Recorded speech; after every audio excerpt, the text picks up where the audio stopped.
హైదరాబాద్ లో eagle team భారీ operation చేపట్టింది. సికింద్రాబాద్ లో మత్తుమందు ఫ్యాక్టరీ గుట్టురట్టు చేసింది ఈగల్ టీం. అయితే పాత స్కూల్లో మత్తుమందు తయారు చేస్తున్న ముఠాను గుర్తించింది ఈగల్ టీం. పెద్ద ఎత్తున రియాక్టర్లు పెట్టి మత్తుమందు తయారు చేస్తున్నారన్న విషయాన్ని గుర్తించింది ఈగల్ టీం.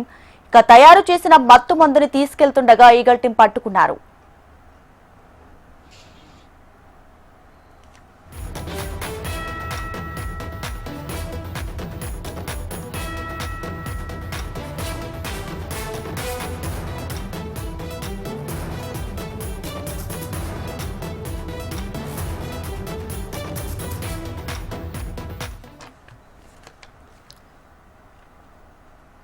రైట్ గా హైదరాబాద్ లో ఈగల్ టీం భారీ ఆపరేషన్ చేపట్టింది. సికింద్రాబాద్ లో మత్తుమందు ఫ్యాక్టరీని గుట్టురట్టు చేసింది.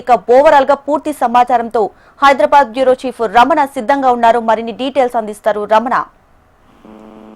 మొన్నటి మనం చెల్లపల్లి వ్యవహారం మర్చిపోకముందే మరొక మత్తుకు సంబంధించిన రాకెట్ గుట్టురట్టుగా రావడం తెలుస్తుంది. ఈగల్ టీం స్పెషల్ గా ఈ దాడులు కొనసాగిస్తుంది. అయితే సికింద్రాబాద్ బోయినపల్లిలో ఉన్నటువంటి ప్రైవేట్ స్కూల్లో, పేరు మాత్రం ప్రైవేట్ స్కూల్, అందులో జరుగుతుందంతా కూడా మత్తు మందు తయారు చేయడం, రియాక్టర్స్ పెట్టి వారి ద్వారా మత్తు మందు తయారు చేస్తున్నట్టుగా మనకి అందుతున్న సమాచారం. లోపల ఇంకా దాడులు కొనసాగుతూ ఉన్నాయి.